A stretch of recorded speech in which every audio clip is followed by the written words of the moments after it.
नमस्कार. महाराष्ट्रातल्या पूर्ण लोककला परंपरेमध्ये अनेक वेळा काम करताना अनेक माणसं भेटतात आणि ती जीवाभावाची होऊन जातात.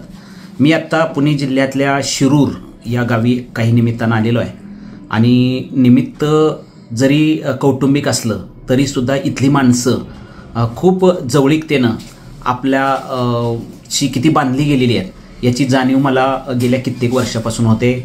मग याच जिल्ह्यातलं बेल्ला महोत्सव आणि त्यानंतर त्या परिसरातले आमचे लोकरंजनचे रसिक, तर आमचे एक आदरणीय मित्र रामदासजी राऊत या ठिकाणी बसलेले आहेत आणि खूप एक मायाळू असं व्यक्तिमत्व की तृप्ती फिल्म प्रोडक्शन हे त्यांचं या पुणे जिल्ह्यामध्ये खूप प्रसिद्ध आहे. आत्तापर्यंत त्यांनी अनेक वेब सिरीज केलेल्या आहेत.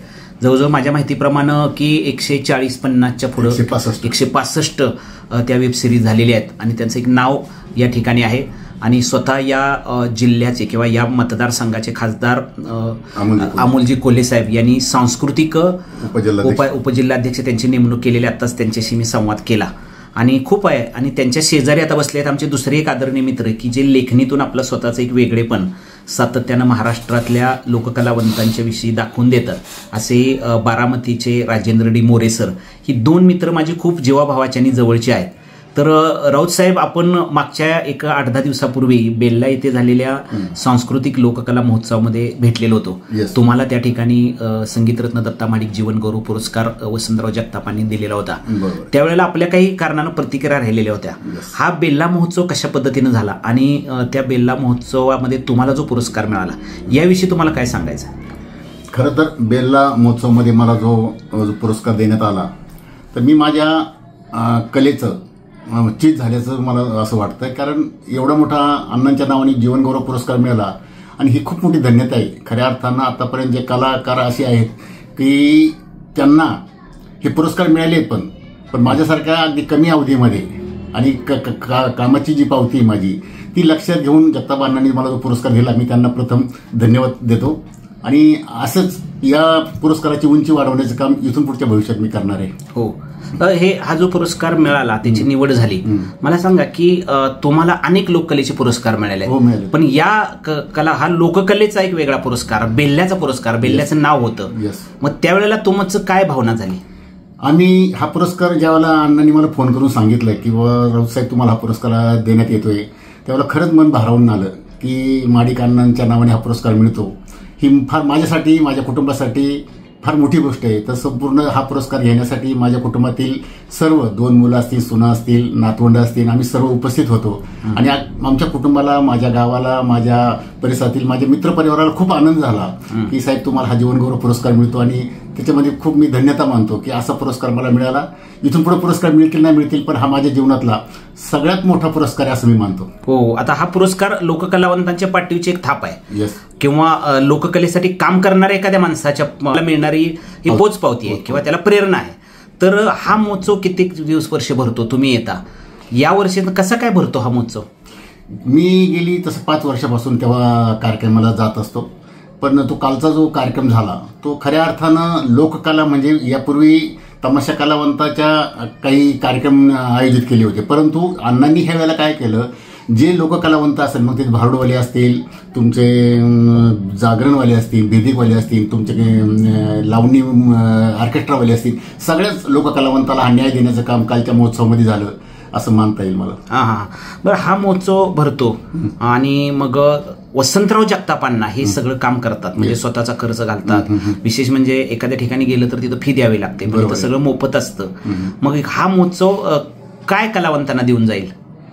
हा महोत्सव कलावंतांना तशा जर म्हटलं तर खऱ्या कलावंताला जो न्याय मिळतो किंवा कलावंताला ज्यावेळेला बेल्ल्याच्या महोत्सवामध्ये एखादं काम करण्याची संधी किंवा स्टेज उपलब्ध होतं तर संपूर्ण महाराष्ट्र पण महाराष्ट्राच्या बाहेर सुद्धा ह्या कलावंताला ते काम मिळतं आणि कलाकाराची ती उंची वाढली जाते महोत्सवामध्ये. आता याच्यामध्ये माझं एक लावणी होती माझी, पाखरू नवीन दिसते राव, ही मुलींनी लावणी केलेली होती 2 वर्षापूर्वी. त्या शूटिंगला अण्णा पण होते. तर मी त्या मुलीला, अण्णांनी त्यावेळेला शब्द दिला होता की बाळा तुझी लावणी आपण महोत्सवामध्ये घेऊन, त्या मुलीला मी आमंत्रित केलं, अण्णांनी पण आमंत्रित केलं आणि ती मुलींनी ती लावणी तिथं सादर केली. त्या मुलींनी मला 1 रुपया सुद्धा मानधन मागितलं नाही. फक्त म्हणले साहेब तुमच्यामुळे मला हे व्यासपीठ ओपन करून दिलं, हे स्टेज उपलब्ध करून दिलं. आणि त्या मुलींनी खरोखरच आमचं सर्व दोघांचं अभिनंदन केलं की म्हणले मला अशी संधी तुमच्यामुळे मिळाली. असे अनेक कलाकार म्हणतात की अण्णांच्यामुळे मला ही संधी मिळाली. आणि जे कलाकार बेल्याच्या महोत्सवामध्ये काम करतात त्यांची महाराष्ट्राच्या बाहेर ती कला पोहोचवली जाते, हे मोठं काम आहे. हो हो. मग ह्याच्यातनं अण्णांचं मोठेपण काय? अण्णांचं मनाचं मोठेपण फार आहे. तसं तर आमच्या तमाशा पंढरीमध्ये आम्ही आमचा पांडुरंग समजतो. आणि ह्या पांडुरंगाकडे आम्हाला वर्षातून एकदा जाण्याची संधी, आता फार तर लांबच्या लोकांना वर्षातून एकदा जातात, पण आम्ही जवळ असल्यामुळे अण्णांच्या संपर्कात आहे. तर अशा पांडुरंगाचं दर्शन प्रत्येक कलाकारांनी घेतलं पाहिजे, सहवासात राहिलं पाहिजे. आणि त्या माणसाचं खरंच मन मोठं आहे. तन मन धन अर्पण करून ही व्यक्ती आज तमाशा कलावंतासाठी असेल, इतर लोककलावंतासाठी काम करते, स्वतः झिजते. सकाळी 5:30 वाजल्यापासून रात्री 11 वाजेपर्यंत फोन चालू असतो त्यांचा. कोणत्या कलाकाराची काय अडचण असेल तर ते निवारण्याचं काम अण्णा करतात. खऱ्या अर्थाने आम्हा कलावंताचं ते पंढरीचे पांडुरंग असं म्हणलं तर अवघड ठरणार नाही. राऊत साहेब, भौतिक श्रीमंतीपेक्षा किंवा पैसा यापेक्षा सामाजिक कामातला आनंद जो आहे तो तुम्ही स्वतः अनुभवताय. आणि वसंतराव जगताप एक सामाजिक काम करतात स्वतः. ते त्यांचं कौटुंबिक परिस्थिती पण खूप चांगली आहे. आणि ते म्हणतात की मला समाजाशी माणसांशी नाळ जोडल्यानंतर मला हे सगळं आनंद उत्साह मिळतोय. आणि मग त्या दृष्टीनं त्यांच्यावर किंवा कुणी सामाजिक काम करणाऱ्या माणसाला संतांना सुद्धा अडचणी आलेल्या होत्या. प्रत्येक माणसांना अडचण आलेली होती. मग ह्याच्यात समाज काय म्हणतो, माणसं काय म्हणतात, निगेटिव्ह कोण विचार करतो ह्याच्याला महत्व नाही. पण अण्णा जे काम करतात त्याला तोड नाही. हा. आणि या अर्थानं बेल्ला हे महाराष्ट्राच्या वेगळ्या नकाशावर वेगळ्या अर्थानं गेलं. किंवा आतापर्यंत बेल्ला बाजार आहे म्हणून प्रसिद्ध आहे. आतापर्यंत बेल्ला कलावंतांना आधार देणारं, तमाशा कलावंतांना अर्थपुरवठा करणारं गाव म्हणून होतं. पण प्रत्यक्ष त्या गावात दरवर्षी कितीतरी कलावंत येतात, सादरीकरण करतात आणि अनेक रसिक येऊन त्याचा आस्वाद घेतात. त्या दृष्टीनं वसंतराव जगतापांना यांचं काम खूप मोठं ठरतं. आणि त्या दृष्टीने मग त्यांची संस्था असेल, अण्णा डगमगले नाहीत. यावर्षी त्यांची एक संस्था, त्यांचं अध्यक्षपद जरी गेलं असलं तरी दुसरी 6 महिन्यात नव्यानं संस्था उभा करून 30 नावारूपाला काही पद्धतीनं त्यांनी आणली आणि पुन्हा नव्यानं या ठिकाणी हा महोत्सव त्याच ताकदीने घेतला. याविषयी काय वाटतंय? खरं तर अण्णा असं व्यक्तिमत्व आहे, त्यांनी जीवनात खरी सुरुवात आहे ना, त्यांचं स्ट्रगल खूप मोठे आहे. आणि या स्ट्रगलमधून ते उभे राहिलेली माणसं आहेत. तर यांचा जो अनुभव असा आहे सहकारातला, का त्यांनी जर ठरवलं की बाबा ही संस्था नवीन आहे आणि ही संस्था अगदी चांगल्या पद्धतीने आपल्याला ती उभी करायची, तर निश्चितपणानं त्या बेलेगावमध्ये आजही त्यांना मानणारा वर्ग भरपूर आहे. आणि महाराष्ट्रातून जो कलाकार आहे आपला, तो सर्व मानणारा वर्ग आहे. आणि त्यांना कधी आम्ही कुठल्या क्षणी अण्णांना आमची जी हिंमत आहे, त्या अण्णांची हिंमत आहे, आम्ही हरून देणार नाही. सर्व महाराष्ट्रातले कलाकार आम्ही एकजुटीने त्यांच्या पाठीमागे आहोत, याही पुढे राहणार आहे, असं या ठिकाणी मी शब्द देतो. राऊत साहेब, मी एक जाता जाता फक्त एकच प्रश्न विचारतो की ज्या कलावंतांसाठी अण्णा आयुष्यभर झटतात, त्या कलावंतांच्या वारसदारांना त्याच्याविषयी काय वाटत नाही किंवा वाटत नाही म्हणण्यापेक्षा ते म्हणतात किंवा त्यांची भावना असते की आम्हाला मोठेपणा पाहिजे किंवा याही पलीकडे जाऊन की ह्याच्यातनं त्यांना करणाऱ्यांना काहीतरी मिळत असेल, मग हे त्यांचं अज्ञान नाही का? हे त्यांचं फार मोठं अज्ञान आहे. आणि खरं तर मी असं म्हणेल की हे स्वतःच्या बुद्धीने बोलण्यापेक्षा कुणीतरी त्यांना स्क्रिप्ट लिहून दिली आणि त्या स्क्रिप्ट प्रमाणे ते बोलले असावं, असं माझं मत आहे. हा, म्हणजे तुमच्या नाटकाच्या किंवा तुमच्या चित्रपटाच्या भाषेत तुम्ही आमच्या फिल्म इंडस्ट्रीमध्ये कसं असतं, आम्ही जे डायलॉग देतो ते डायलॉग बोलतो एवढं ते कलाकार बोलायचं काम करतो. तसं कालच्या बाबतीत त्यांनी जे काही वक्तव्य केलं असेल तर हे त्यांच्या मनाचं वक्तव्य नाही. त्यांना कोणीतरी स्क्रिप्ट दिली आणि स्क्रिप्ट प्रमाणे ते डायलॉग बोलले असं मी स्पष्ट म्हणतो. हो, माझंही तेच मत आहे की ज्याला खरोखर आपल्या स्वतःच्या कुटुंबाची आयुष्याची जाण नसते ती माणसं मग असं ढोबळमानानं विधान करत जातात आणि त्यात मग शिक्षणाचा अभाव जाणवेल किंवा नक्की काय त्या शब्दाचा अर्थ आहे हे पण न विचार करता आपण सहज बोलून जातो. खरं तर कलावंतांना सुद्धा महाराष्ट्रात असे अनेक कलावंत आहेत की जे शिकलेले नाहीत पण त्यांना त्यांच्या स्वतःच्या आयुष्यामध्ये खूप जाणीवपूर्वकता एकंदरीत होते. आपण सर आपला खूप असा एक तुम्ही मनमोकळेपणानं माझ्याशी बोललात आणि काही सांगितलं. आता सर आपल्या या ठिकाणी बसलेले आहेत की राजेंद्र डी मोरे सर एक संशोधक आहेत, एक लोककला अभ्यासक आहेत, सातत्यानं युट्यूबच्या माध्यमातून असेल किंवा व्हॉट्सअपच्या माध्यमातून लोककलावंतांशी खूप हित चिंतणारे आणि लोकांच्या विषयी सद्भावना व्यक्त करणारे आहेत. सर तुम्ही खास करून आता आम्ही इथं आलेलो आहे म्हटल्यानंतर बारामतीहून आलेला आहात, आता सेवानिवृत्त तुम्ही आहात. वसंतराव जगताप आणि त्यांच्या टीमवर खूप मनापासून तुम्ही प्रेम करतात, रावसाहेबांच्या पण तुम्ही प्रेम करतात. काय वाटतंय की बेल्ला महोत्सव यावर्षी झाला? बेल्ला महोत्सव अतिशय उत्कृष्ट पद्धतीने झाला. जे लोककला आहेत आणि जे लोक कलावंत आहेत त्यांना एक चांगलं प्राधान्याने एक चांगल्या पद्धतीचं व्यासपीठ आदरणीय जगताप अण्णा यांनी प्राप्त करून दिलेले. याच्याकरता त्यांचे सर्व पदाधिकारी कर्मचारी यांचे खूप योगदान आहे. आणि महाराष्ट्रातून जो त्यांचा मित्रपरिवार आहे, जे हितचिंतक आहे, त्यांचं खूप मोठं भक्कम पाठिंबा आदरणीय जगताप अण्णा यांना दिसून आलेलं आहे. खरं हो मोरे सर, की खूप तुम्ही दरवर्षी या महोत्सवासाठी उपस्थित असता. वसंतराव जगतापांना यांचं मोठेपण तुम्हाला माहिती आहे. तुम्ही बऱ्याच वेळेला कलावंत कलेविषयी खूप चांगलं लिहिता. ही भावना किंवा ही का तुमच्या मनात कशी तयार झालेली आहे? आता जे काम करते त्या कामातलं त्याचं मूल्यमापन करून ते तर समाजापुढे आणणं हे आपलं कामच आहे मुळात. हो. आणि मला तर तुम्हाला वाटतं की आता तुम्ही वाचले असतील की मी बेल्ले महोत्सव होण्यापूर्वी अण्णांच्या बरेचसे लेख टाकलेले आणि बेल्ले महोत्सव झाल्यानंतर अण्णावर लेख टाकलेले. जे चांगलं काम चाललेलं आहे ते लेखणीच्या माध्यमातून समाजासमोर आणून ते वाढीच कसं लागेल हे पाहणं हे लेखकाचं पण थोडं काम आहे ना. आणि अण्णा हे अतिशय उत्कृष्ट पद्धतीने बेल्ले इथे काम करतात. त्यांना कुठल्याही पद्धतीची यातून अपेक्षा नाही. फक्त ह्या लोककला आणि लोककलावंत जगले पाहिजे ही त्यांची एकमेव अपेक्षा आहे. आणि जे मोठे महान कलावंत पूर्वीचे आहेत त्याच्यामध्ये संगीतरत्न दत्ता माडिक पुणेकर, त्यानंतर विनोद सम्राट गुलाबराव बोरगावकर, यांचं नावलौकिक आजच्या पिढीला माहीत व्हावा की त्यांनी काय काम केलं गेलेलं आहे आजपर्यंत त्यांच्या आयुष्यामध्ये. या आजच्या पिढीला 12 वर्षानंतर सुद्धा आज ते कळवून देतात, माहिती सांगतात की बाबा हे अण्णांची गाणी आहेत.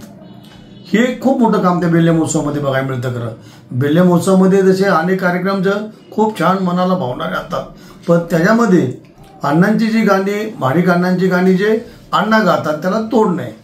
त्यांनी एक प्रकारची ऊर्जा मनामध्ये निर्माण होते आणि एक प्रकारचा मनाला आनंद निर्माण होतो आणि ती गाणी परत परत परत ऐकावीशी वाटतात. खरं अण्णाचा काय टायमाला घसा बसलेला असतो तरी रसिकांच्या आग्रह असतो अण्णा परत गाणी मागतात. आणि हे सर्व पाहण्याकरता आपण बेल्ले महोत्सवाकडे आपले वर्षातून किमान एकदा तरी आपले पाय तिकडे चालू लागतात.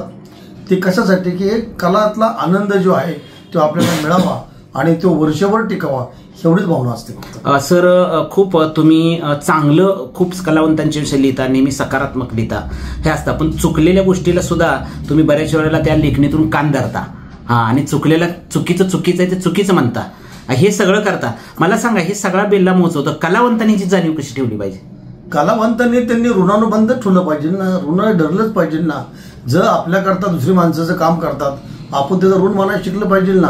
आपण कुठंतरी आपली बुद्धी पळते म्हणून आपण त्या बुद्धीच्या पाठीमागे जाऊन काहीतरी विचार व्यक्त करण्यात ह्यालाही अर्थ नाही ना. काय की जे आहे ते आहे हे समाज मान्य आहे ना. हे काय कुटुंबापुरतं मर्यादित आहे का? नाही. त्याचं काही नुकसान होत नाही त्याचं. आणि नुकसान तर होणार, तर अन्नाचं ह्यात नुकसान तर काय होणारच नाही. परंतु जे वैचारिक जे चाललेलं आहे सध्या वादळ कारण नसताना ते वादळ योग्य नाहीत. खरं ती की या कौटुंबिक कार्यक्रम नाही की कौटुंबिक कार्यक्रमामध्ये एकामेकाला मान सन्मान दिला जातो, त्याच्या हातात पुढारी पण दिलं जातं. हा सामुदायिक कार्यक्रम आहे त्या एका महान कलावंताच्या नावाने. त्याच्यामुळे तशी अपेक्षा करणं अजिबात रास्त नाही खरं. आणि तशी अपेक्षा इथं पुढेही कोणी करू नये. हा संपूर्ण महाराष्ट्रातील रसिकांचा आणि बेल्ले गावाचा हा कार्यक्रम आहे. त्याच्याकडे एक टॉनिक म्हणून किंवा एक प्रेरणादायक म्हणूनच पाहिलं पाहिजे. ते काय नाव मिळवणं साधन नाही होते. हे पण जे बोलतात त्यांनी लक्षात ठेवलं पाहिजे. सर यावर्षी बेल्ला महोत्सव झाला, 13 जवळजवळ महोत्सव झाले. याच्यामध्ये संगीतरत्न दत्ता माडिक पुणेकरांना यांचा जीवन गौरव पुरस्कार त्यांच्या नावाने दिला जातो. त्यांच्या पुण्यतिथीचं औचित्य साधून हा कार्यक्रम घेतला जातो असं जाहीर करण्यात येतं. वसंतराव जगतापांना यांचे एक आदरास्थान, त्यांना त्याच्यातून काही मिळत नाही, मोठेपण सुद्धा नाहीये, कारण त्याने त्यांच्या स्वतःच्या खिशातले पैसे बरेच वेळ जातात आणि फक्त त्यांना आनंद मिळतो, माणसं मिळतात, एवढा त्यांचा दृष्टिकोन असतो. हे सगळं असताना वसंतराव जगतापांना ज्यावेळेला काम करतात तेव्हा त्यांना अडचणी येणं हे साहजिक आहे. तर आता यावर्षी ज्या वेळेला 13वा महोत्सव झाला त्यानंतर असा एक विचार पुढे आला सर, राऊत सर, की अनेक रसिकांचे आम्हाला फोन आले आणि अनेकांनी सांगितलं की पुढच्या वर्षापासून या ठिकाणी संगीतरत्न दत्ता माडिक पुणेकरांना यांचा पुण्यतिथी तर आहेच, पण एका व्यक्तीचं स्मरण म्हणून हे न करता बेल्ल्या इथं जे पूर्वीचे सगळे लोक कलावंत आहेत त्यांचं स्मरण म्हणून हा महोत्सव साजरा केला जावा आणि अनेक लोक कला प्रकार त्यात आणावे. लावणी आणि तमाशा तर आहेच, पण दुसरे कला प्रकार आणावेत आणि बेल्लेगावचं नाव मोठं व्हावं, म्हणजे एका व्यक्तीचं नाव. अनेक दुसरे कलावंतांनी काय केलंय असा विचार आलेला आहे आणि तो निश्चितपणे वर्षभर रुजेल असं मला वाटतंय. आणि मग या ठिकाणी खरोखर या अण्णा एकासाठी नाही तर सगळ्यासाठी काम करतायत असा त्याचा एकंदरीत आशय होईल. कारण एकासाठी काम केलं तर त्याची किंमत राहत नाही किंवा त्या कुटुंबाला राहत नाही किंवा त्याच्या वारसदारांना राहत नाही. हे मी स्पष्टपणे या ठिकाणी महाराष्ट्रातल्या अनेक रसिकांना किंवा कलावंतांना सांगतोय. तर 2 माणसं ही आपल्यासमोर खूप रीतीने बसलेली आहेत. लवकरच वसंतराव जगतापांना येतील असं वाटतंय. त्यांची प्रतिक्रिया मी आवर्जून घेणार आहे. आणि शिरूर या गावी आज आम्ही महाराष्ट्रातल्या या सगळ्या लोककलावंतांच्या साठी या ठिकाणी नवीन संदेश घेऊन येतोय. तोपर्यंत थांबूया. धन्यवाद. नमस्कार. नमस्कार.